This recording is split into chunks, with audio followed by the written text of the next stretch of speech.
Welcome to the inaugural episode of Dom's Film Club. Today I'm sitting down with Frosty to discuss one of our favorite childhood movies, The Mask of Zorro. First we're going to go through the fascinating story of the real Zorro, that led to the books, that led to the silent films, and culminated in the 1998 movie that does an amazing job at paying homage to this rich history. We'll also talk about the characters, the script, the production, and the impact Catherine Zeta-Jones had on us as young boys. So sit back, relax, and welcome to my film club.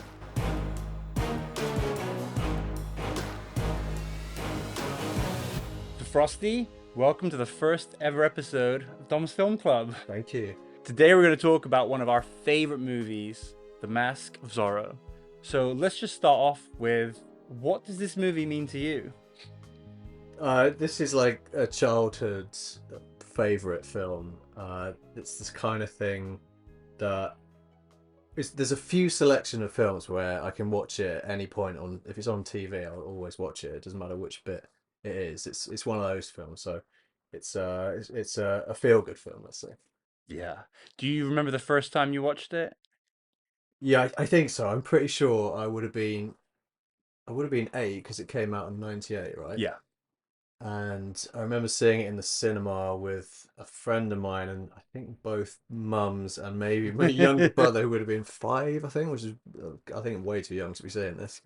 And I just remember being like blown away by all the sword stuff, because when you're 8, right, that's what you like to see. And I also remember seeing a thing on Blue Peter. There was a whole thing about the film, and they showed the bit where there's like the big fight scene and he's jumping up on the table, fighting off all the guards with the swords. And I remember seeing that before, which maybe I'm like post rationalizing my life here, but I'm sure I would have seen that and then said to my mum, "Can we go and see The Mask of Zorro in the cinema?"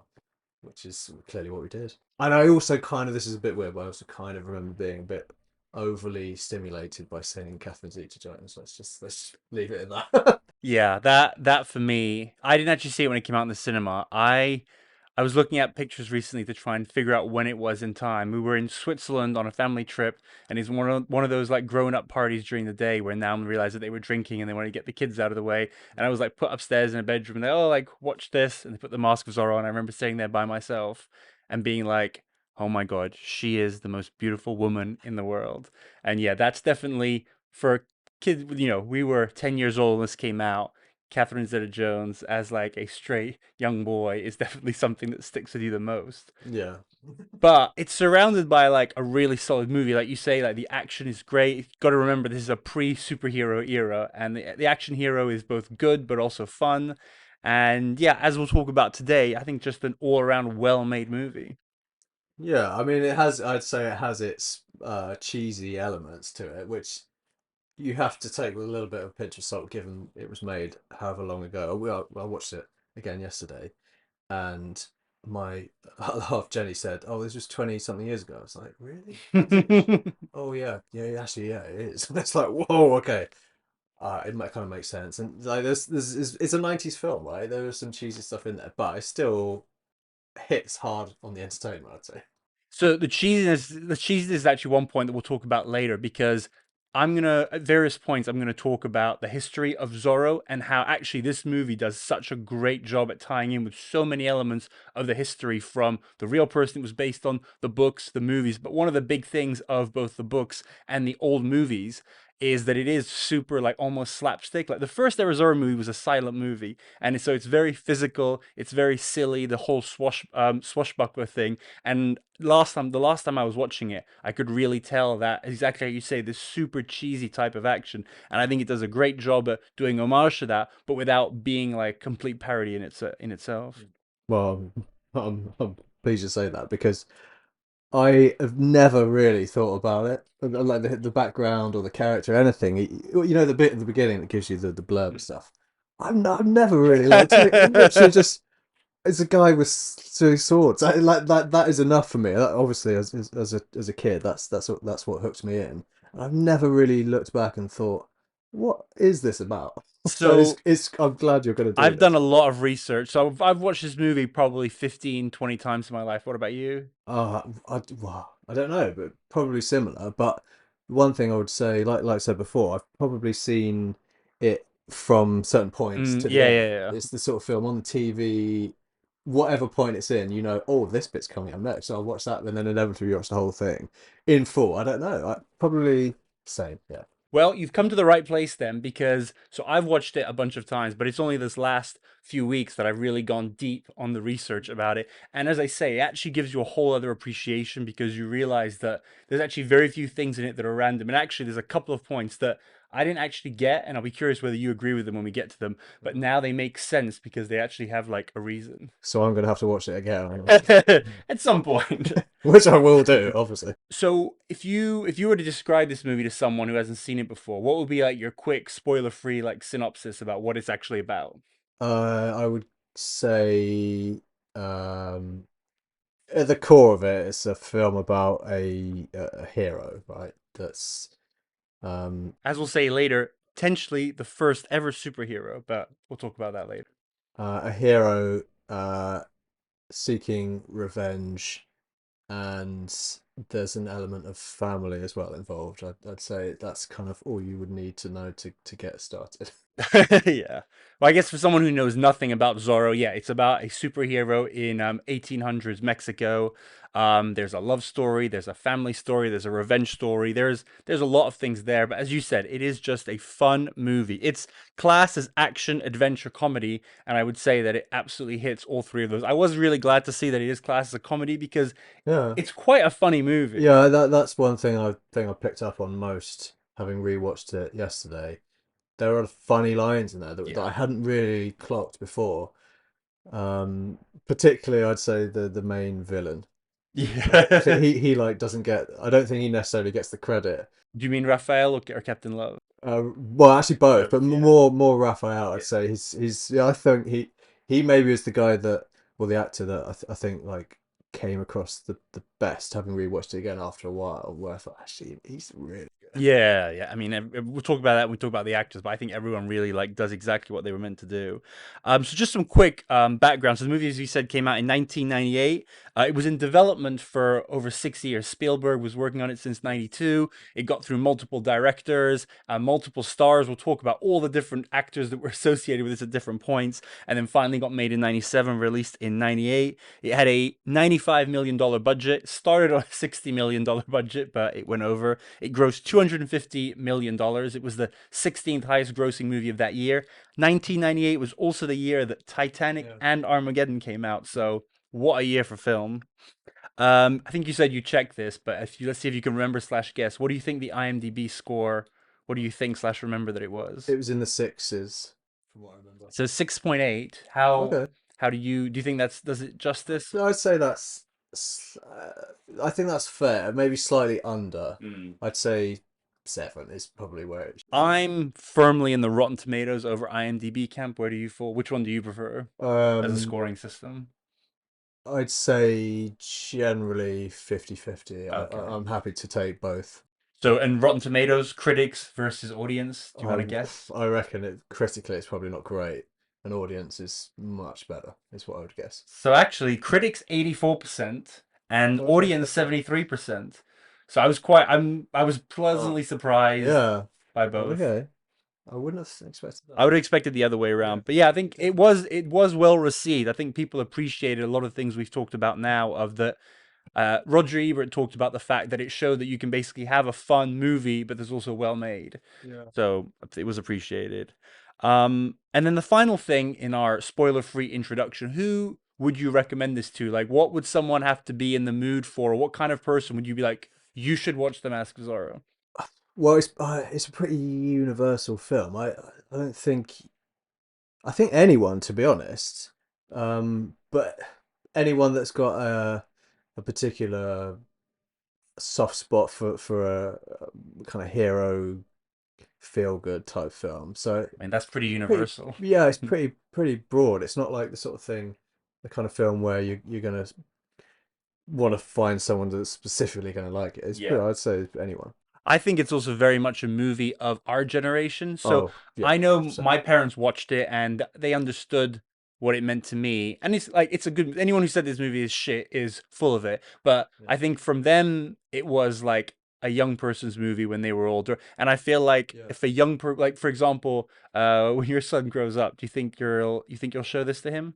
Yeah, I would have thought so. Yeah. Yeah. And it'll be interesting to see if it works or if it's just like very much of its time. But I think especially anyone who watched it, I think a lot of people will have watched this movie 20 years ago Yeah. and then now would be like, oh yeah, I haven't watched that. So if that's you and you don't want us to spoil anything, pause this video, this podcast, go and watch it, and then come back to see us talk about everything after the spoiler line. So from now on, everything we say, we're going to talk about the characters, we're going to talk about the story. So if you don't want spoilers, stop watching and stop listening now, because everything from now on is going to be spoiler full.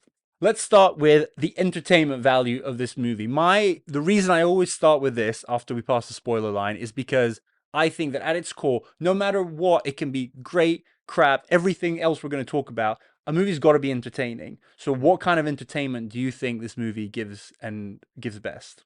Well, from my perspective, and I'm gonna when I say my perspective, I mean me as a child. Yeah. From when I first watched it, the fighting, Hmm. basically and also the stuff like the swinging from the trees and all that sort of stuff at the beginning where the old Zorro is like doing the loop de loop round all those flagpole things, stuff like that. I don't know why, but I've got a real thing for that kind of thing.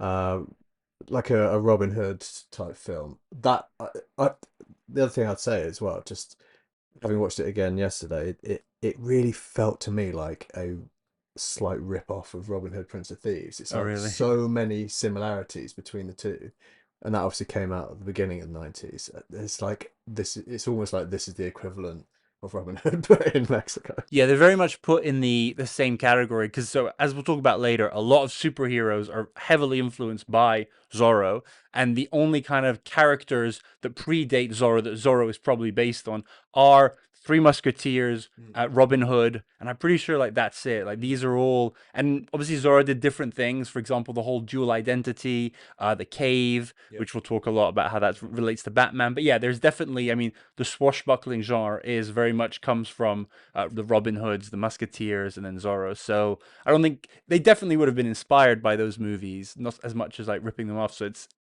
impossible that there was. It's not impossible there would be similarities, but yeah, the action is definitely very unique, and there are no real movies. The last big movies I can think of that had that type of action was the Pirates of the Caribbean movies. Mhm. That kind of silly, almost slapstick Mm. action. Yeah. And then the other part of the entertainment bit would definitely be the like the love story. Yeah. That's just so entertaining.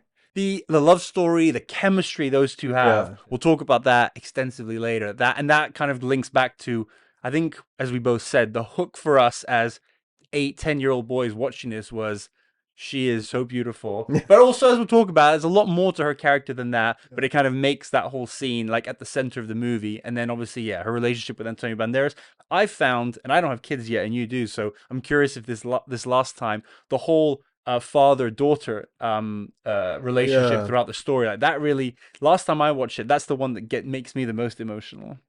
That's definitely actually the bit like you mentioned being a dad. The bit that really got me the most. Not that this is a really hit in the feels film at all, but when he loses the Yeah. baby, like that's the bit where it's like. But there's also a part of me being the new dad I am, thinking practically like completely stupidly, but well, you got to feed the baby. Like, what's going on here? You can't just take her away. Like, where's she going to get the milk from? She can't sleep with all this fire going. So the first flaw of this movie is the logistics. And also, the baby's an amazing actor, but there's a bit where it's like, well, come on, like, this way that baby's way too chilled out. Yeah, it waits a really long time in the scene to start crying. Yeah, There's I'm like, like come I on. think it's mother yeah, the mother gets killed by gunshot Yeah, I and then the think. house gets sets on fire and then it starts crying. Yeah, well, that's definitely not what my baby would do. But So yeah, definitely hits the action, hits the feels. The story, which we'll talk about in its own thing, that I think, especially the beginning, is like quite an exciting story. That is he going to escape? Is Don Alejandro gonna manage to like keep his identity secret? Is Captain Love gonna find him? There is like quite like a thrill element to that as well. Um, yeah, emotional, funny action. So overall it hits like a lot Yeah, of the main groups. it's an action film. Like, Yeah. that is its thing.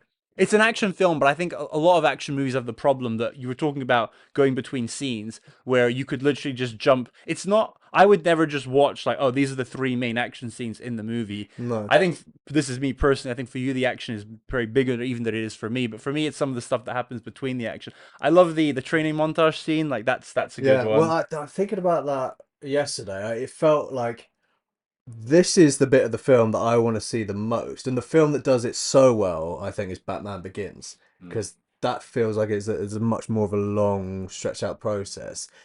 I don't know why, but I feel like that's the bit that I wanted to see more. It was like so quick. It's like, Yeah. how has he got so good so fast? I literally, so not the last time, the time before I watched it, I thought the exact same thing. And so I timed it this last time, and it's a 3.5 minute montage, Okay. Yeah. which actually, that when Yeah. that sounds all right. But at some point, I'm gonna do like one of our features. I'm gonna time all the famous montages, Rocky, Batman Begins, Yeah. and this as well, and see actually like where it ranks. Because I agree, it did feel. I think also because the transformation is so big, he goes from basically being shit at sword fighting to being amazing at it. Yeah.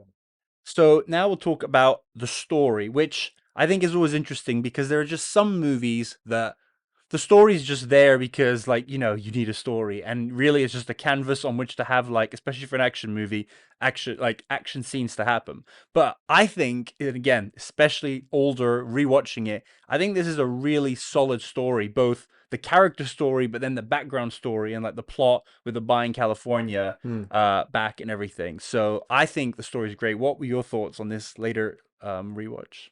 Yeah, I would agree. I think I was definitely looking at it through much more of like a critical lens, and the story definitely holds up. It's interesting to the point where when they show the map, I'm like, well, I want to see that map in more detail because I'd love to know, like, and I hope you're going to do this. I'd love to know that like the history behind all of it because I was a little bit confused around the whole Mexico, Spain, California thing. So that's the only bit that I needed to find out a bit more about. But as an overall story, it's pretty solid. Well, since you ask, I guess this is as good a time as any for me to give you. I'm going to give you the history. I'll start with the history of Zorro and see how it ties in with the history of California. So California was occupied by the Spanish, as is implied by the story, until about 1821, which is when the movie starts. And basically, at that point, Santa Anna, who is a real historical figure, basically claimed Mexico as being independent from, well, they basically took it back from the Spanish in the same way the Americans took the United States back from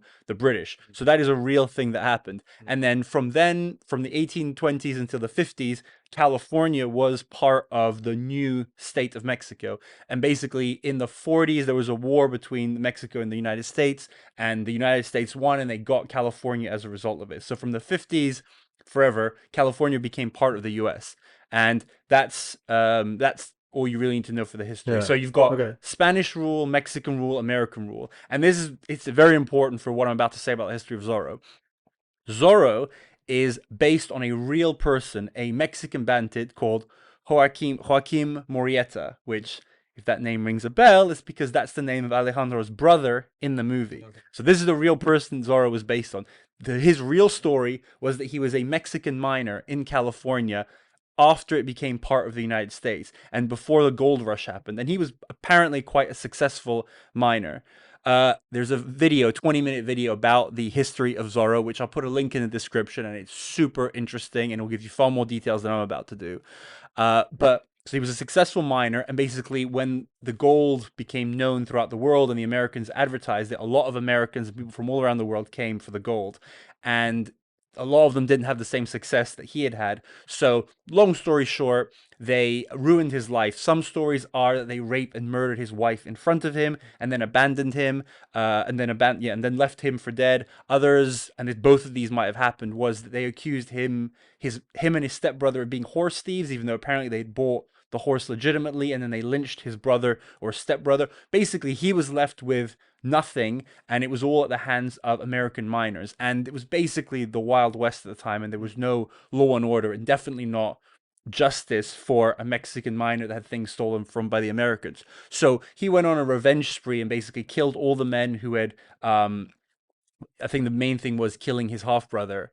Um, So yeah, he became this bandit, and then after that, he kept stealing gold from the Americans, from the government, and so he became a bit of a problem. As far as I can tell, there was no stealing from the rich, giving back from the poor, like Yeah, with it Robin sounds Hood. sounds a bit like It Robin does. Hood. Yeah. I think it's more the fact that he was getting revenge. Apparently, he started getting revenge for other people that were being persecuted by Americans. So he became a bit of a folk hero. And but the Americans sent in the Rangers, headed by Captain Love, the real Captain Love, Captain Harrison Love, and he was sent and he found a group of bandits who they thought were the Morietta. He had a gang at this point. It wasn't just him. It was the Morietta gang. And there was a guy called Three Finger Jack in the gang. So he's also based on a real person. And Captain Love found them. They killed them. They weren't 100% sure they got the right people because they didn't have photos or anything. But supposedly he killed the real Joaquin Morietta and he chopped off his head Mm. and kept it in a bottle of alcohol, which Oh. is why they does do that in the movie. That was one of Yeah. the things I said earlier that I never fully understand. I get that it makes him seem like a really sick, Yeah. evil Yeah. puppy, Yeah. and we're happy Yeah. when he gets killed. But I always found it weird, and then finding out that it was based on history was like super interesting. I didn't know like any of that. I'd always just assumed that it was just a bit of a made up story. No, Even though you get that bit at the beginning, I thought well, maybe they'd made that up as well. so the history of that is true, but as I just said, all of this takes place in the 1850s, Mm. whereas the movie takes place before that, which is kind of the next chapter. So he supposedly got killed. Some people say that he didn't kill the right guy, so there was like a legend that he was still alive or whatever. But that's pretty much the end of the story for The 18th him. century conspiracy story. Yeah, exactly. Like if we have conspiracy theories now with the internet and everything, like back then they must have gone absolutely wild. So fast forward to the 1900s, and an American called Johnston McCulley, wrote The Curse of Capistrano, which is the first ever Zorro book. This was published in 1919. It was one of those serials where they put, you put bits in the newspaper week after week, and it was eventually put as a book. So it was heavily based supposedly on the legend of Joaquin Morietta. Joaquin was never known as Zorro, so this is really the beginning of Zorro. Zorro means fox in Spanish and was part of the whole allure that he was able to evade bullets and get away from people. Okay, so maybe you're going to tell me, but at what point does the whole black mask and hat and stuff? In the book, So that's basically fictional, right? yeah, That's that's all been made fictional. I up. mean, he might have dressed in black and moved around, but yeah, he never had that exact outfit. He never called himself Zorro. I mean, honestly, the character in the book is very different from the historical character, but everyone says that this isn't controversial, that he is based on this real life figure. Because, and this is now important with the movie, the backstory of Zorro in the book is that he is a Spanish nobleman. He's living in Mexico under the occupation of the Spanish, and he's Spanish himself. He's basically one of the dons, like we see in the movie. But I mean, this is what De La Vega does in the movie. He's a Spanish nobleman living there, but who empathizes with the Mexican people who are being oppressed by the Spanish. So this American author made the very deliberate choice to take this story and move it back about 30 years because in the real story, the bad guys are the Americans. And in this story, both the book and then in the movie, the bad guys are the Spanish/the Mexicans. So that is an important difference. And that's why when they decided in the movie, obviously it starts in the 20s and then it takes place in the 40s. So that's way before the Americans are actually involved. Okay. So the important characters to remember are Joaquin Morietta, the real guy, is Alejandro's brother, who is actually killed at the beginning of the movie. And he's killed by Captain Love, who was based on a real figure. And then De La Vega, Anthony Hopkins's Zorro, is the one from the books. And then so Alejandro as Morietta did not exist in real life, did not exist in the books, but is kind of the one that's invented. So the Mask of Zorro is kind of a reboot of the Zorro story, kind of building off Hmm. the book. And one of the things I love about it when you rewatch it is you can really, it almost feels like it's a sequel because there's a lot of references in the first 20 minutes Hmm. to the history that Anthony Hopkins and Don Raphael have. There's obviously the implication that Don Raphael has always been after his wife, Yeah. that Yeah. he's been making his life hell for his whole time, Yeah. and that's basically the history of the books. And then the movie is like saying, and this is kind of the post New Zorro thing, and by paying an homage to the real character, they've made him in the movie the brother to the person whose name of the original Zorro. So there's a really nice coming full circle element of the characters. Wow. So That's a there you lot. That's a go. lot of Yeah. information there that I did not know. And so that brings us to the prologue. So I timed it. It's 18 minutes, like the whole thing basically until we see Antonio Banderas for the first time. It's 18 minutes, and the movie's about 2 hours 18. So basically, you get an 18-minute prologue and then a 2 hour movie. But like, it's a great first 18 minutes. Yeah, So much straight happens in. Yeah, straight in. It's action, feels, drama. And again, a lot of elements are built up for later on. Like just like a few is obviously him and his brother saving Anthony Hopkins as Zorro is like pivotal for the story later on. All of the geopolitical stuff with the Spanish and the Dons and the Mexicans. Then obviously the stuff with the baby and the flowers is yeah, like super important later on. yeah. So yeah, very strong start. Yeah, even the very, very, very beginning bit that maybe isn't in every single version, but the where he walks on, right, and does the just the like the iconography of that. That's the sort of thing that would really get me, and it still does now, even as a 30 plus year old. It just looks cool. You know, I was just thinking what it reminds me of is the James Bond walking Yeah, and it's very shooting, similar. which is probably not a coincidence that this director also directed two James Bond movies. Yeah. But yeah, that like it's I love things like that at the beginning of the movie when you're watching it with your friends or you're watching it for the 10th, 20th time and it just immediately gives you chills. You're like, "Yes, I'm Yeah, ready yeah. for I this." think I can just imagine myself as my 8 year old self saying that, just thinking, yes, I'm in. So yeah, we've talked about like all of the kind of story, the history of the story. Then I was thinking about the kind of the molds of story that are in this. The whole Zorro coming back from the dead and getting revenge is very Yeah, Count of Monte Cristo. yeah, So that, and then I also like the fact that the whole Alejandro becoming trained to become a nobleman is very My Fair Lady, and yeah, that's really funny as well. Seeing him being such a slob in the first half, and also I think yeah, yeah. great credit to Antonio Banderas' acting ability. Oh The yeah, he's the really fact that he's able to like just switch in like the second half of the movie, I think is yeah. really great. It obviously is very entertaining, but a bit like the training, it's a bit like how can you go from being one extreme to the other so fast? It's Yes. like the whole we need to teach you charm, Mm. and then he says something like, "Oh, this is going to take some time," and then Yeah. literally he's there and Yeah. he's already charming. It's So like I could have done with seeing a bit more. after thinking that the first montage went really quickly, I was kind of grateful that I think it's better that they didn't show it at all. They just went immediately because if they had spent 1 minute doing it, I think we would have the same thing. Is like you can't learn all these manners so quickly. So, and theoretically, we don't know how long it took. Like, if we'll give them credit, we'll say it was a few weeks. But yeah, it is. It's a. Yeah, I just like to know that, or there to be a communication that it has happened, Yeah. Well, yeah. being a We bit of a we stick. know that we know that it did happen in some Yeah, form. I don't know. But yeah, I think when the fact they make a joke about it is them being like, "Hey, we know this is ridiculous, but we're okay with it." That I would say when I said at the beginning about it, there are certain things you take with a pinch of salt. That was one of them where it's just like, yeah, it's Yeah, fine. yeah. I was kind of come up with a system to figure out like whether a story not credible or realistic, but basically try and find what is the biggest coincidence in the movie. Because in some and basically be like how bad is it on a 1 to 10 scale, and like I think I've found one in this, but it's not massive. Yeah. But it's um Anthony Hopkins actually bumping into Antonio Banderas because if that doesn't happen, that literally there's no movie.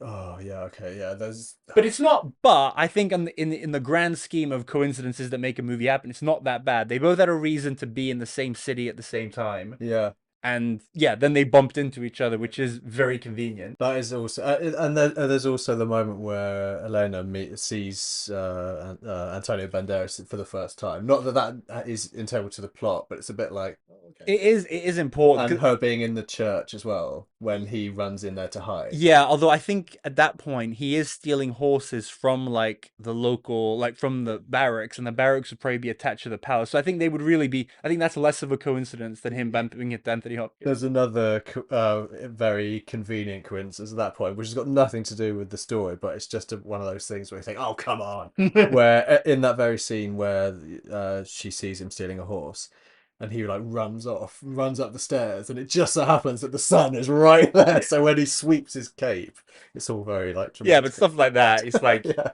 but just I to think look good. me and Jenny both at that point just went, "Ah," but you could like, yeah, this just looks cool. I will say on that scene of the stealing the horse, I was just again 2 hours and 20. If we take out the first 20 as being the prologue, like 2 hours is a bit of a long movie. So whenever something's over 2 hours, I do try and see where could we cut some fat. And I find one of my least favorite scenes is the I'm really interested to see what you say here because there's a scene that watching it last night I think is just there for fluff. I think I know which scene it is. So actually, both of mine are related to horses. I don't mind him stealing the horse of it, and I understand that this scene has to exist because he has to meet Elena, and that's totally fine. But the like 3 minutes action scene of him fighting in the barracks at that point, I don't particularly love. That's too long, and Yeah. also And the the teeth thing kind of freaks me out.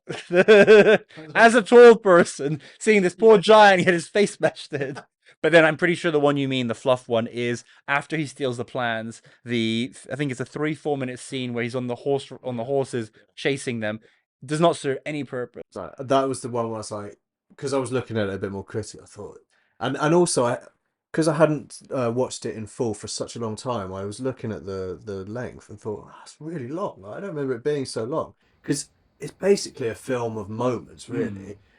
And whenever I watch it on TV, it's like, oh, I'm waiting for this next bit because I like this bit here, and that horse bit.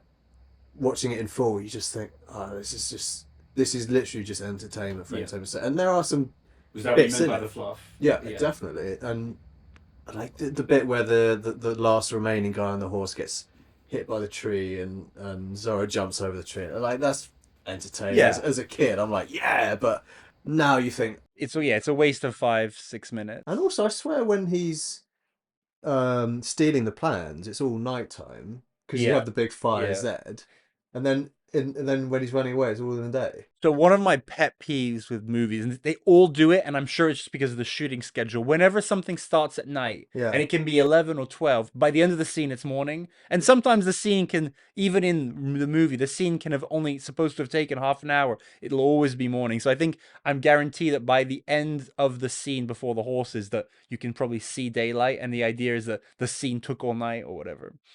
But yeah, even though it only took half an hour. So yeah, that scene serves no purpose. And the other thing is, if they were like, oh, we need some action because there hasn't been any, but this is right after the fight with Elena, which is obviously like one of the highlights of the movie. So yeah, it's completely unnecessary. But you know what? We'll forgive them. We'll give them one pass on that. I think this movie's all around good, but I think the strongest part, the strongest thing is the actors. Like the actors, how well they suit the role, how unique it is to them, and their characters to a certain extent. But yeah, I'd say the actors are the best. So let's start with, even though he was probably the Rock at the time because he was the most famous, he's this is I'm not gonna say he's the most forgettable, but like when you think about who's in this, we think about Catherine Zeta-Jones, then almost obviously Antonio Banderas is the main character, and you almost forget that you have a multiple Oscar-winning, like best actor of his generation, who's kind of like the Rock of the film. So Anthony Hopkins, how old, off the top of your head, how old do you think he was in this? I actually looked at this yesterday.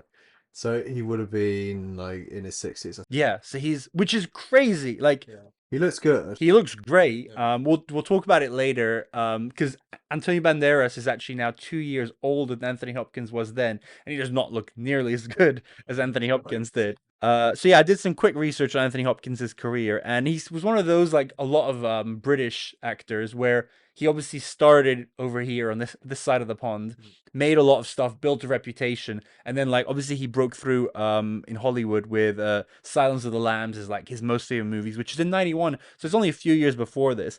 But he's made, up till right now, he's made 136 movies plus TV shows, 93 movies as of now, and he's still going. He's got an Oscar-nominated movie that's out at the moment, and this was his 40th movie. So this is right before halfway through his like full movie career. But I'd say he's probably like, I mean, he's obviously the star of the movie when it came out, fame-wise. But yeah, he's at his peak, and he's amazing. Yeah. Like he makes the character his own. The confidence, the suave, the humor, the charm, but also like the sternness and stuff. And he's like, he's amazing.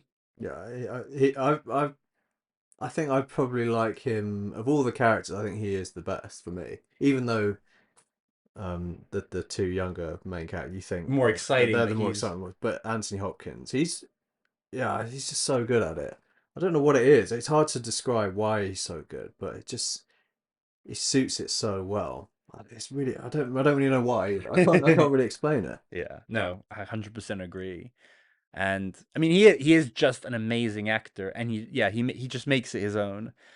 So then, and I think one of the things and why it works so well, like their chemistry with Antonio Banderas is amazing, as we talked about, like, but in a completely different way. Like they could not be more different as Zorros. Obviously, um, there he does try to emulate him, and apparently this is one thing from the silent movies that one of the staples. Zorro always smiled when he sword fights, Right. and I not something you would notice unless you knew it. But last time I watched it, I did notice that both Anthony Hopkins at the beginning and then Antonio Banderas later on, they do make a point of smiling all the time when they're like sword fighting. So that style like he emulates it, but outside of that, they're very different.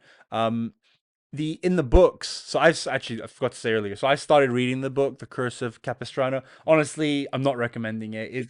It's you can tell that it was written over 100 years ago. It's just super corny. Yeah. So yeah, I've read a few chapters and I will not be reading anymore. But one of the key things in that version of Zorro, so this is the De La Vega Zorro, is that he is Zorro, obviously, when he's got the mask on, but then he plays this sort of like not oafish, but like a super soft, silly nobleman. And that's when I realized again when he plays Don Alejandro, he's trying to emulate that. You know how he always makes joke about, oh, I don't want to dirty my pants and I don't want to sweat too much and stuff like that. Again, that comes straight from the book about one of the things to hide his identity Yeah. in the book. Yeah. Zorro would pretend to sort of be this like super. Again, just like Bruce Wayne with Batman, he makes a point of being like, oh, I'm just a rich guy that doesn't like to get my hands dirty. So exactly like Zorro. The one thing I was just thinking about there, just to go off topic slightly, and it's a question for you. At what point do you think Captain Love actually knows that Zorro is Don Alejandro? Because I there are moments where you Yeah, think maybe it's now, but then when you see Zorro with the mask on, you think, well, like he looks so much like him. Like yeah, but it's not much of a disguise. Yeah, but that's oh, so actually the big thing about that though is that when he's Zorro, he's clean shaven, and when he's Don Alejandro, he's got the like Yeah, little but he's mustache and stuff. tiny. Yeah, but I mean, come on, we live in a world where we accept that Superman is Clark Kent. Like people can tell Yeah. different. Yeah. You We again. You take accept it with a that. pinch of But to salt. answer your question and more seriously, he tells him with the whole head in the bowl thing that whether you're him or not. So he's basically saying, I'm Yeah. pretty sure you're him, but I Yeah. can't prove it. Plus, he does a really good job at hiding it by drinking the alcohol that his brother's head was in. Um, I don't think he knows for sure until he tells him in the showdown at the end. But Captain Love kind of says he's like, I don't. It doesn't really matter whether you're him or not. Like I know that you're trouble. Yeah. It's just because at the end with the whole death Yes. stab, the way that he's like, you think, oh, is he just realizing now, or No, he definitely knows it because he makes a joke at one point, Captain Love, your brother would have shot himself by now. So he does, and Antonio Banderas definitely confirms during the fight that he is. So yeah, I think that final fight he knows 100%. So actually, we'll keep some.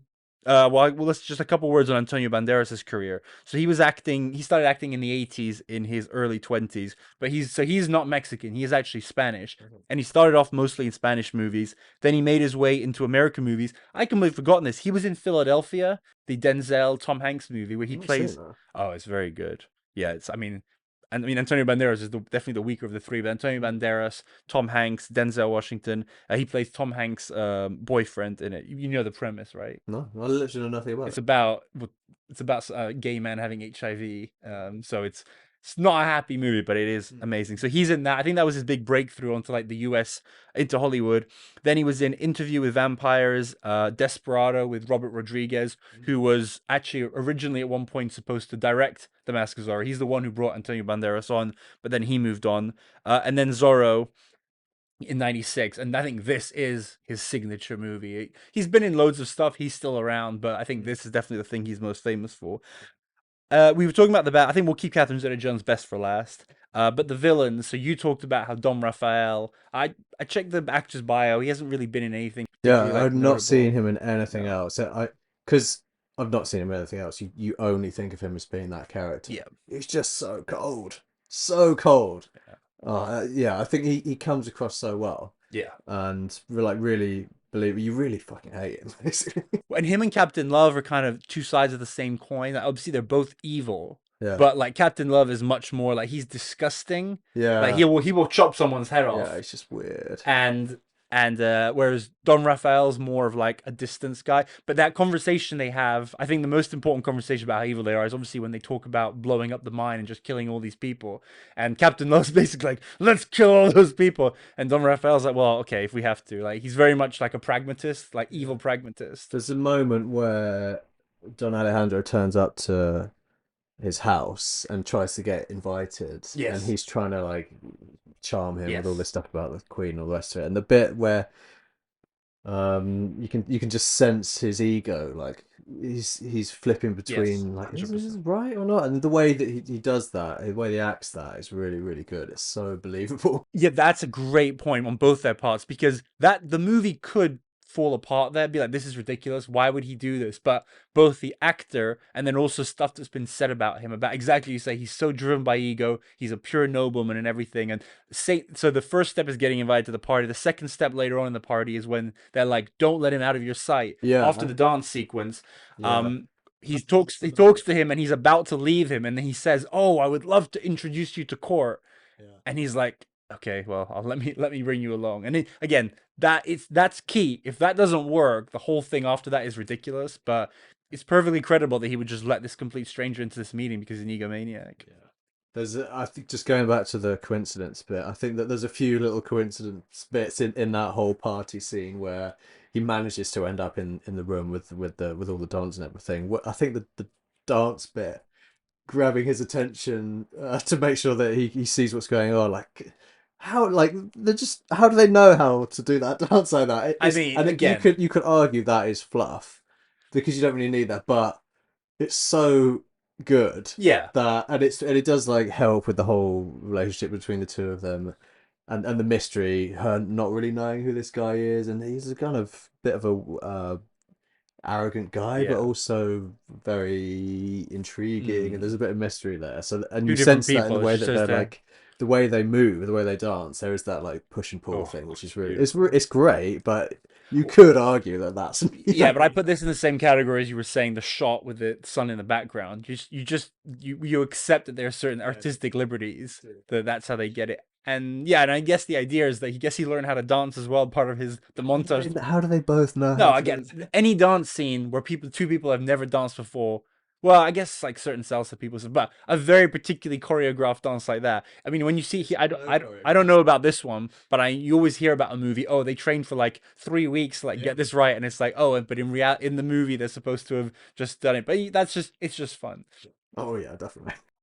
So speaking, well, so again, Captain Love, obviously he's horrible, horrendous, but like great villain as well because you hate him, and I mean anyone that you can hate so much that you're happy when they die, and the way he dies, Yeah. like destroyed by that's it, both of their deaths. It's Don Raphael and all the gold get dropped onto Captain Love, is like It's a good way to go. Or well, wow, if terrible. maybe not. But that thing that stands out with Captain Off for me is the dissonance between his character and what he looks like. It looks like he should be Prince Yeah, Charming with his long blonde hair and like perfectly cut beard and everything. You think, oh, he should be the hero. He looks like the hero. yeah, You take away the uniform, he looks like the good guy. But he's so like yeah. twisted and evil. It's just a weird. It's a bit of a weird choice. I think it works. Oh, I think it's great. If he was just kind of some ugly sick guy, he'd be like so forgettable. But and I think he's perfectly cast. He's great. Maybe one of the reasons they needed him to be handsome is because he is meant to be a potential romantic alternative That's to true. Elena. That's true. But I mean, that's not critical for the story. But yeah, he's an interesting bad guy. And then when you find out that he's based on a real person, he's even more interesting. I'm not gonna bore the viewers with this story, but I have to tell you the story of the real Captain Love and how he died because he did not. He might not be crushed up by gold, but he did not go down in a very particularly glorious way. Okay. But now let's get to the star of the movie, Elena, Yeah. Catherine Zeta-Jones. Yeah. She was 27 when this movie Yeah. came I out. looked at this yesterday. Yeah. It was her sixth movie. She'd mostly been so she's for those that don't know, she is Welsh, just like Anthony Hopkins. Yes. The character, so Anthony Hopkins' character is meant to be of Spanish descent, and so she's as well. Obviously, and Anthony Hopkins doesn't even try to put on any sort of accent. Yeah. So that this is another one of those things where I couldn't help but think of Robin Hood because one of the things that gets leveled at that film is Kevin Costner's pathetic accent. I watched it recently. Does he try and do an accent, or does he just stay full I think American? he just can't bish Yeah. bothered. I prefer when they just don't bother than when they try and it's shit. Yeah, I would go with that, but also it feels weird for what is you think of Robin Hood as being like a very British thing, Hmm. and Anthony Hopkins is a similar vibe where you think this is weird that this Zorro character would just be quite quintessentially English, Yeah. even though Well, he's I Welsh. mean, Don Raphael speaks again. He's a Yeah, British actor and he it's speaks that it's a way. bit weird, Yeah, but but I think again, it's you less distracting if they try and do a bad one. Obviously, Elena, so her character is meant to have grown up in Spain. She speaks with a Spanish accent, yeah, which it's not perfect, but it's not it's bad. okay. Yeah, Yeah, it's fine. I it think it's passes. fine. It It's definitely fine. passes. Apparently, after the movie, a lot of people thought she genuinely was Spanish or Latina, and I mean, I Yeah, think you I did would. for years. Yeah, yeah. Yeah, she doesn't seem like she's Welsh or whatever. But so she'd come up on the British scene as well. Apparently, the thing that got her in the movie is that she was in a TV version of Titanic. So this is before the movie that we know, and Spielberg saw her in that in '96 and was like, she's right for this. And obviously, this was her big like coming out moment. I mean, again, Banderas had been in some big movies, but she had been in nothing major. So she comes out on this, and just everyone is like, and yeah, she's been my favorite actress since then. Yeah, and her character, obviously, as children, as boys, we're like, oh my god, she's like so pretty and stuff. But like her character is like solid as well. Um, I guess, yeah, maybe now is the time to we'll address the one issue. We'll say we'll put our woke hats on for a second. Is if this movie was remade today, would they let's say someone put the exact same script and like redo it, like, and it's like, but do we need to like update anything? Would they change anything to that the dress scene? I don't know, but she's a little bit too damsel in distress for a lot of it. But maybe that's just they're trying to get across the hold over her that not father does. I feel like the damsel in distress thing is most of the work is done to not have that, with the fact that she holds her own in the fight. She like stands up for herself at the dinner Yeah, table, that political really thing. like So I think she's helps. quite as like a feminist character. She is like quite good considering this is the '90s. Obviously, the one thing is that after the fight is that she ends up basically butt naked, but I could never say, oh, they should just not do that scene because it's such an iconic scene. Yeah, My idea to fix it is that there basically needs to be an equivalent scene where Antonio Banderas gets like some, half naked or whatever. And I was either she slices his shirt open during the fight or yeah, something, so yeah, he's like bare chested. This is if someone was remaking it now and they were saying, how do we fix that scene? I'd say you just kind of have to even the playing field by have his like body be put on show for yeah, like, and I'm sure the women wouldn't argue with that. But yeah, you have to have that because it's it's sexy, it's funny, it's just kind of this bonding moment between the two of them. But yeah, it's very erotic. it is rather, yeah, yeah, yeah. But it um is iconic. It definitely oh, is. it is.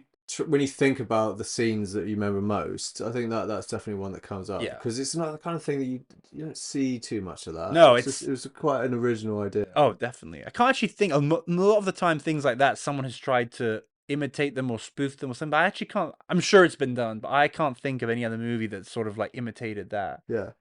I mean, you could argue it's not completely tasteless in that it's just not too much on show. Yeah, That's she very her good. boobs are covered. So, But yeah, yeah. And so her character, obviously, she is a strong, independent woman despite her father not liking it, and that before any of this happens. But then she does piece together um the fact that maybe her father isn't who he said he is. Story plus her. I think one question is when there's a confrontation between her, Don Raphael, Anthony Hopkins. Anthony Hopkins kind of comes to take her. They have you know the scene I'm talking about, mm, like when the three of them are there. There's like swords out, there's guns out, and basically Anthony Hopkins says, "I've you're my daughter. Who do you believe?" yeah, And she disarms. I think she basically doesn't quite believe him at that point, and she's like, "Just put the sword down or whatever." yeah, And then there's the whole flower thing. yeah. Some people might say, "Oh, she should have known," but basically, do you think that plays out the way it should? That she doesn't actually believe it or fully realize until the flower thing. I think it's perfect. I think it Yeah, I works. think it does Yeah, work. I Yeah, think so. I don't think you need to change it. The one bit that I quite liked just rewatching it is there is like the mirroring of what happened to her mum and the way that she Oh died, yeah, yeah, and yeah, her yeah, jumping, yeah. and you can really see in the Yes, way that Montero like reacts really yes, like no, and it's almost like a flashback moment, and yeah. that's 100. that I think That's great. that was Yeah, a yeah. nice way to do that, or like treat that scene. That's another interesting. We talked about him already, but the Don Raphael thing. Obviously, he's evil and terrible, but he does well. It seems for most of the movie that he does genuinely love her, Yeah, but then obviously the thing at the end. Yeah, do you think? Here's a question. At the end, when he basically pretends that he's threatening her, and then at the mine, yeah, yeah, and oh then yeah, yeah. Hopkins puts his sword down, and then he says, "You really think I would have hurt my own daughter?" Do you think he would have hurt his own daughter? Oh, that is a good question. I No, I don't think he would. Cause there is, you do get the sense that he does love, but then you think like that is weird relationship to have. Oh yeah, I think he's definitely evil, and I don't think he would have hurt her. But the fact that he would even pretend to is Oh kind of the final nail for her, where she's like, "Fuck this guy." Yeah, because I yeah, think because that's it. She stops Anthony Hopkins from, even at that point, even though she knows, she still stops Anthony Hopkins from killing him for a second time yeah, because she's like, "Yeah, he still brought me up." But yeah, the reason I brought it up is because I feel like some people are, oh, this it's silly that she doesn't like realize this sooner or blah blah. But it's a huge thing to realize that the person who raised you. yeah. I think So yeah. Looking at it again, it's got a lot to unpick there, yes, yeah, yeah, but which they don't really like go into in too much detail, other than her going on this process of finding out via yeah. what's his face, just slowly like Mhm. hinting of Yeah, who yeah, he is. definitely. Yeah, and he does it well of not throwing it in her face. Oh, here's another fun tidbit. The so Anthony Hopkins when he's undercover, he's referred to as Bernardo, and Yes. Bernardo is the butler in the original book. Okay. Oh. Obviously in the book he's just the butler, but also a lot of people again the similarities with Batman are like infinite. But a lot of people say that the Bernardo character in the books is what Alfred is based on in the Batman story. Let's move on to the dialogue and the script. So we've already mentioned a couple of times that this is definitely an above, like way above average script. It's one thing I read that was interesting was apparently the script, as I said, it was developed for years and years. It was agreed upon. They brought the cast on, but then sort of at the last minute, they brought in his name was David S. Ward. He was a two-time, or I don't know if he was at the time, but he's a two-time Oscar-nominated screenwriter, and he rewrote 85% of the script, so of the dialogue specifically. Right. And rewatching it, I feel like you can definitely see scenes that are the lines are punchy, and you can be like, yeah, I could see how this is probably a shit script, not shit script, but the lines were boring, and he was like, literally, like, let me just rewrite this one line, and it was like, that is so much better and so much funnier. The thing that I think of when you describe that is I can't remember which one. It might be the most recent one, but one of the James Bond films, Mm. and is it Phoebe Waller-Bridge had an influence on it, Yeah. and watching it you could hear which bits because having watched things like Fleabag, Mm-hmm. you know what her style Yeah, is, yeah, and then watching the James Bond film, you can hear lines that you think that's definitely her. yeah. So I can imagine a lot of this will come from him. Yeah. What are some of your favorite quotes or lines in the film? Do you know, there's not. I wouldn't say there's too many ones that I remember that are stuck in my head. The only one that comes to mind that I'm just thinking about a little bit of cheesiness, and the only line that made me go ooh was at the end in when they're having the fight between Captain Love and Zorro is when I can't remember what Zorro says, but Captain Love ends up saying, "I think it's two men." One day. And it's like, what the hell? That's such a weird thing to Yeah, say. that was probably the 15% that the guy didn't rewrite. Yeah, but I think most of the quotable lines come from the two Zorros. The way I think going back to Anthony Hopkins' performance, a lot of the good lines Mm. come from the way that he delivers Yes. them. Things like the charm. Yes. He's Oh, just that. so chilled, and the way he really calmly says stuff. It just comes across so smooth, so smooth, and I think that a lot of the comedy lines come from Antonio Banderas and his like kind of manic energy Mm. and like overzealousness. Well, I think yeah, the I think it's it's I think it's good lines, and then as we've just talked about, it's good actors and good like. So I think Don Rafael and De La Vega have some good back and forth because they just got this tension. Yeah. Then Anthony Hopkins and Antonio Banderas, like I think they're most of the comic lines is between the two of them because they're just like butting heads constantly. Then some like one of my favorite lines is between Elena and Antonio Banderas during the fight. I think it's at the end when she says, "I may scream," and he says, "Sometimes I have that effect on people." Yeah, that's that you've. I've just thought of another. Just rewinding back to, if we were to look at this through a 21st century lens, the bit that I think you would, I would like to get rid of is him kissing her, it during the fight scene. But she kisses him back. The You, first he kisses I don't her. like that. I don't. Looking at that again, like it makes me think of the Spanish FA president guy. Like it's just an unwarranted kiss. I get you, and I think the thing to me that makes it okay is that like literally a second later she does the exact. And I think if you did it now, she would kiss him Yeah, first. I Yeah, think you yeah, would have to do that. It's just a bit. yeah. No, I get I you. was a Yeah, that was did take me back a little bit because I'd forgotten about that, and it did make me think. Oh, yeah, yeah. But yeah, I think you have her kiss him first. yeah. But yeah, that was definitely a trope back then of kissing the but another great line when Antonio Banderas comes to break up the dancing and Captain Love says the lady and I were trying to dance. You were trying, yeah, The lady was yeah. That succeeding. was it. The others I have written down are right at the beginning with the two brothers when they come and steal the gold from the troops, and one of the soldiers says, "I thought you were tied up," and the brother says, "That's because you are stupid." Like nothing sophisticated or whatever, but like that's just funny. And then there's some lines I won't read them out, but I feel like some of the dramatic lines between like at the beginning with like Don Rafael that he says something about like I want you to suffer knowing that your child should have been mine. It's like, oh god, some of these lines are really brutal. Yeah, And then one just a fun fact on the dialogue in the script is that the apparently some parts were rewritten because Antonio Banderas' English wasn't like quite 100%. So there were just certain words that he didn't feel comfortable saying, so they would like write around that. that's interesting. But you really don't get a sense of that at all. Like he's Well, I think it's part of the character because he's this sort of like not buffoon, but because he's like struggling with stuff. The fact that his English isn't perfect definitely adds to it. Which, when we do the recasting, I think is going to be an interesting thing. Is I think having someone who naturally isn't 100% comfortable.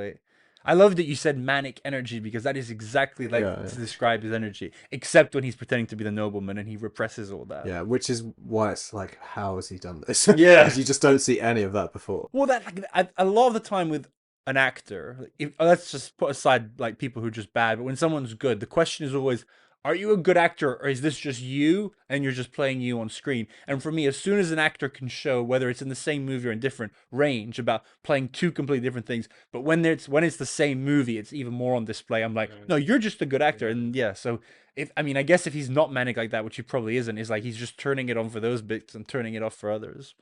Let's move on to the production. So, just another, it's not the first thing you would think of, but this movie is really well made. This is before the superhero CGI everything effect. Apparently, a lot of people assume that the mine scene is a lot of CGI, but it's pretty much all practical effects. So they really blow Yeah, stuff up. yeah, yeah. They film everything on location. So we talked about the fight scenes, like they're great. They're well choreographed. The costumes are beautiful. It doesn't feel cheap. I think, especially back then, a lot like sometimes when you'll see movies of that era or like any time before, like let's say the 1900s, and the costumes look cheap and it looks like not well made, but it's like Elena's dresses, that was the other thing, like every scene she's just wearing one more beautiful dress after the other, and because it takes place in the past, I think it's quite timeless. Mm. Like I think I'd be curious to see like when our kids watch this, if you say when do you think this was made, if they'd be like, I don't know, 10 years ago, or if they would know. Maybe from the quality of the picture they would know that it was a bit older, but I think from the way it's made, it really holds up. Yeah, I think you make a good point about CGI because you don't really think that there's going to be any in there, and they could have easily done that, but Oh yeah, choice to have not done any of it. Yeah, it I hadn't feels really yeah, thought about it that. feels practical. You can feel people Yeah, falling off it does feel horses. real. It really does feel real, especially the bit where everyone's locked in the mine bit. Yeah, That's like, oh yeah, and then the music is just like yeah, I can hear. I mean, I literally just watched it, but there's just so many. I mean, I'm pretty sure it's one of those movies where there's some sort of music playing like 90% of the time. Whether it's sometimes they just use it for like dramatic effects, sometimes they use it like the funny moments. There's a very particular type of music that plays. Obviously, the Zorro tune plays for like a lot of it, and yeah, it's just a you really appreciate in something like this that it's always there, and that if you took out the music, it just wouldn't have the same feel. Yeah, it really suits it. I also like the just the general sounds. I'm not going to be able to replicate it, but it's like a hollow wood blowy sound that runs through the whole thing. Oh, I know what you mean. It's Captain Love's noise, isn't it? It's like yeah, it's like a fluty whistle. Yeah, Yeah, does but it? like a haunting. Yeah, but doesn't it play like you when right when Captain Love and his cavalry appear? I think it Yeah, plays that then. kind of thing. Yeah, yeah, yeah, yeah. I love when there's a sound or a tune that signals that a character's coming in, and I think it plays every time he does. Yeah, I know exactly the sound you mean. Yeah, Yeah, like that's a epic. theme of a noise, and it definitely helps just tie everything together. Yeah, absolutely. To kind of wrap up our analysis of it, so we've talked about like concrete categories and stuff, but now I just want to end with what makes this movie special to us, kind of using the stuff that we've talked about. Why does this movie have a special place in your heart?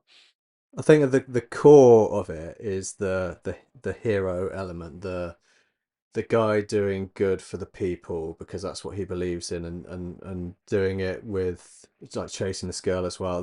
That is what really does it for me. And also another little element added into that is the way that he looks. It's such an Oh, aspirational yeah. character as a young boy. You just think I want to be Zorro Yeah, so much. That I think that is it. If I were to that's a boil it great down point. to what makes me love this film, it's just it reminds me of being young and wanting to be Zorro. Yeah. That's it. It's a very yeah, it's such an interesting point because it's a very it's a very not basic sounds like negative, but Yeah. it's a very simple, idealistic Yeah. vision with a lot of superheroes. But it absolutely appeals to like 8, 10 year old boys, which we were. But yeah, it's a very idealistic, aspirational person to be. And I think one of the great things is that obviously Antonio Banderas, this actor, starts off way off. Like he starts off being a real piece of shit. Like he's a thief, he's a drunk. He's like broken because of his brother. But we see his transformation and turn it into this sort of icon, like you describe. And Yeah, and this is probably unintentional, but at the very beginning scene with Anthony Hopkins as Zorro and the two young boys watching, it's like you're one of the boys watching yes, Zorro, and you're like, yeah, I could be him, or I'm. You want to like follow in the way that the film plays out as those characters. the again I read this somewhere and I noticed it the last time, but you were talking about maybe slightly corny like directing things. Is that first scene is they cut the holes in the thing to look through, Yeah, which is obviously foreshadowing the kid becoming Zorro. yeah, yeah. I But don't like mind that. it's cute. Yeah, I It's don't yeah, mind it's that. That was cute. good.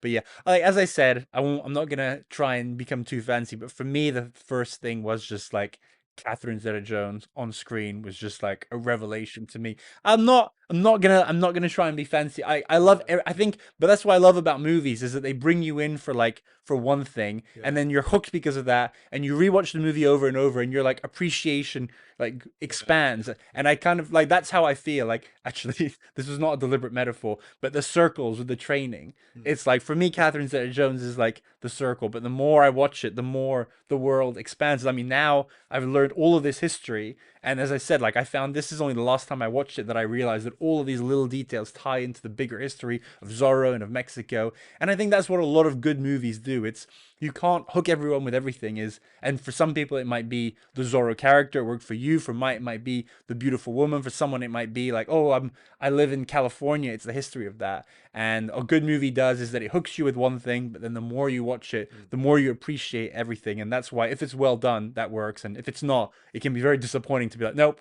that was just the hook that was the only thing I Yeah, liked yeah, yeah. but yeah it's a easy to watch easy to enjoy movie yeah it's just great. Yeah, agreed. Where so when we do so I picked this movie and I knew that you loved it, which is why I asked you to do it with me. Um, when it's a movie that I pick, I'm gonna kind of over time try and build my top 100 ranking. Okay, Obviously, this is the first episode, but I'm gonna give it a rank okay. and then basically over time so theoretically if I do 150 movies then I'll be like okay I'll put this somewhere but then gradually I can move movies up and down like say I got so I'm gonna put it at number 30 as a starting point. Okay, yeah, But that theoretically, feels if I good. did 40 of the movies that I prefer, I could push it down. So I'm putting it at number 30, my top 100. Okay. Where would it rank for you? It's difficult because you almost need like a list of films that I Oh yeah, think are I know, brilliant, but that's why but you're roughly doing it. because it's got such a sentiment, it's got such sentimental Yeah, and I'm value. very much talking my 30 is very much from Yeah, my point of view. I'm not saying it's the 30th greatest. I'm not saying it's yeah, the 30th greatest exactly, movie of yeah, all time. because it's definitely not No. that. But yeah, on the favorites list, it has to get in there in the top. I think it's got to feature in the top 30. I'll put it at, this is really hard because there's so many to squeeze in, but I'll put it at number 20, Okay, which fair is enough. really high Yeah, it in the is. scheme of things. But That's it shows I really chose high. the right person to talk about this movie with. Yeah, maybe that's ridiculous, but it does have to because whatever the film is now, and whatever I think of it as a 34-year-old or 30, I don't even know how old I am. You you can't take away the fact that I loved it that much when I was Hmm.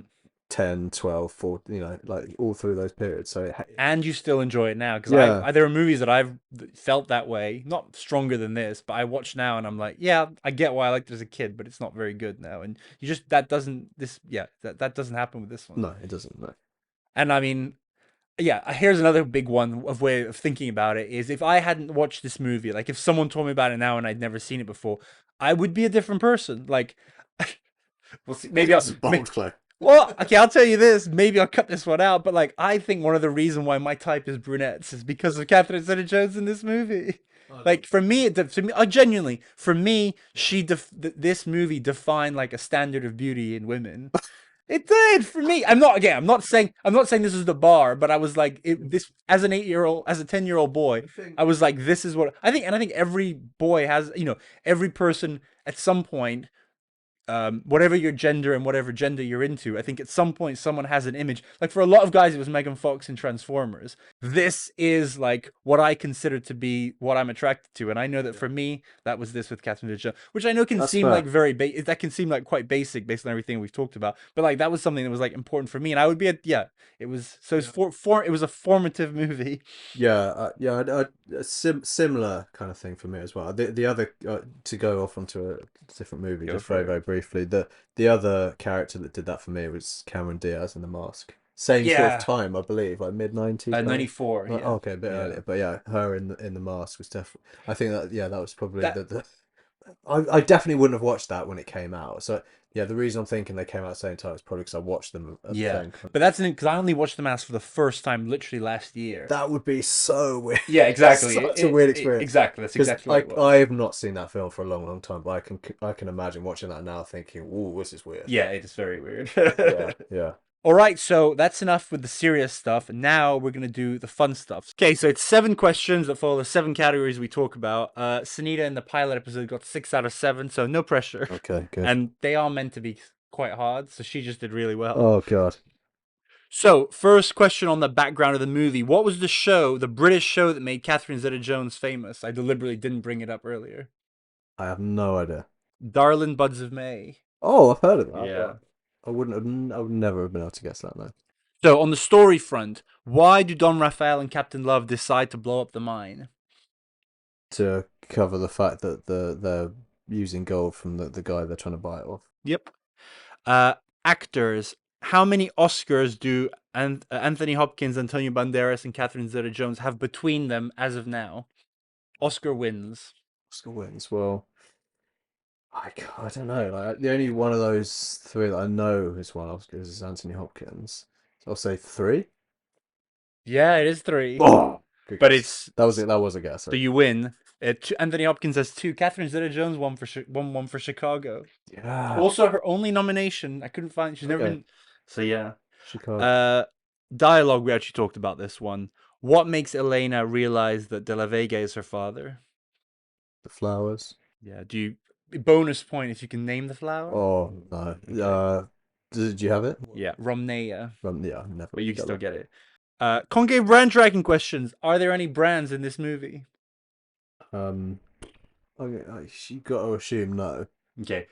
I am not finished checking, so we're gonna say no, and we're just gonna show an image of the brand and telling me that I'm wrong if there are in fact some. It's unlikely you're going to see an iPhone in this film, right? Yeah, no, I'm just thinking it might be an old barrel of like some whiskey or like something. Production. How much? I told you this at the beginning. How much did this movie gross? What did you? 250 million? Yeah, good memory. Oh, Okay, final question, probably the hardest. What is the title and year of release of the sequel to The Mask of Zorro? um, it's called The Legend of Zorro. Mm-hmm. But you need both to get the point. Yeah, I'm not even sure I've seen it, to be honest. I've seen it once. It's terrible. Yeah, I remember watching some of it and thinking this is absolute shit. Yeah, it's a real shame. I would say probably not that long after. I'm quite good with years, so I'll be gutted if I don't get this right, but I'm going to say 2002. 2005. Shit on it. That's quite a lot later, actually. We'll give you half. 5. Yeah, we'll give you half a point for that. That's being very So generous. 5.5. Not bad. That's okay. Not I bad. mean, that first question was really hard. I don't know. I knew it before. I knew it before researching it. But yeah, anyway, good job. That's not bad. Anyway, I'll take that. Frosty, I want to thank you very much for being on the first ever episode of Dom's Film Club, and hopefully we'll be seeing you again for a different movie, maybe one that you choose this time. Absolutely, yeah, no, I thoroughly enjoyed it, thank you. Thank you so much for watching our first ever episode of Dom's Film Club. Make sure to follow us wherever you get your podcasts, as well as subscribe to us on our YouTube channel for full video episodes as well as bonus content. For example, next week I'm going to be putting up a video of Frosty and I doing a modern recasting of The Mask of Zorro, and you guys get to decide who did a better job. So see you there.